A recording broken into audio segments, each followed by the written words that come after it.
sepakat riba itu haram. Keluar dari riba ada jalannya. Itu yang harus dirinci. Jelas ya? Maka bagaimana rinciannya? Pertama, timbang aspeknya. Ini yang bertanya ini, lihat. Udah punya jembatan belum? Kalau bisa ditinggalkan ini, ya ditinggalkan, sudah. Opar cicilan, alihkan ke bentuk syariah. Kan ini bank konvensional punya syariah nih. Ada juga yang syariah nih. Tanyakan dulu, ini solusi yang paling pertengahan. Ya. Ambil, konversikan dari konvensional ke syariah. Nanti dinilai oleh syariah nih. Yang sudah berapa, biasanya syariah itu akadnya langsung jual beli nanti. Ya, ini dinilai berapa asetnya, harganya berapa, cicilan yang ke banknya yang konvensional berapa, dilunasin oleh bank syariah, nanti ada skema untuk penjualan. Dari penjualan itu terjadi akad yang dibenarkan. Setelah akadnya terjadi, lanjutkan cicilan, itu jalan tengahnya. Jelas? Nah, lalu bagaimana status riba yang sebelumnya? Dengan ketidaktahuan, setelah itu tahu, Masya Allah, lanjutkan ayatnya. Ya, lanjutkan ayatnya. Yang ke kalimat, ya ayyuhalladzina amanu taqullaha wa dharu ma baqiya minar riba. Ada?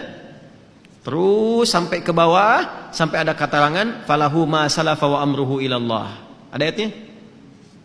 Terus sampai ke bawah, terus sampai walahu ma salafa wa amruhu ilallah. Ada ayatnya?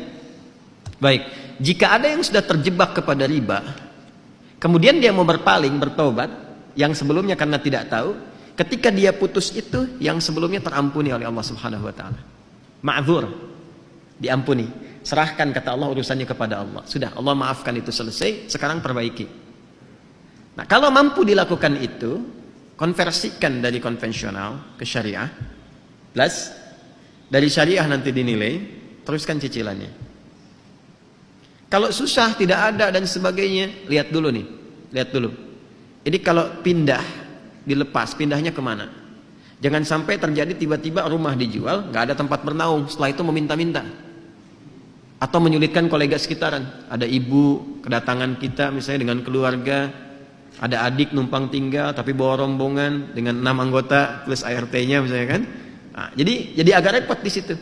Maka ketika ada kondisi seperti ini, dalam kondisi darurat yang sudah berlangsung, maka berlaku kaidah ad-daruratu tubihul mahdzurat. Dalam konteks darurat membolehkan sementara waktu sampai dengan tuntas ini selesai. Tapi minta kemudian diakadkan supaya akadnya bisa diperbaiki. Flat. Ya, nggak ada tambahan kalau begini, kalau begitu, maka konsekuensinya harus berusaha untuk membayar sesuai dengan temponya, jangan sampai telat sehingga muncul kemudian akumulasi kembali yang jatuh pada hukum yang keliru di situ. Paham sampai sini?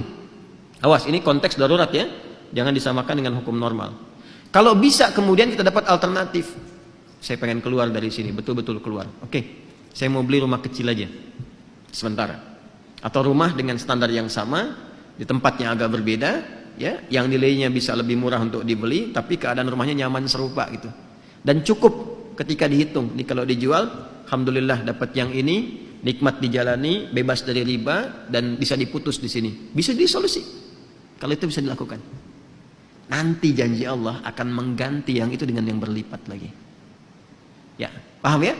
Nah, itu 3 bagian ini yang harus saya terangkan. Tinggal melihat ini yang bertanya kepada keadaan dirinya. Jelas ya? Jadi sekali lagi, timbang ke keadaan dirinya. Kalau sekiranya bisa dikonversikan kepada syariah lebih bagus.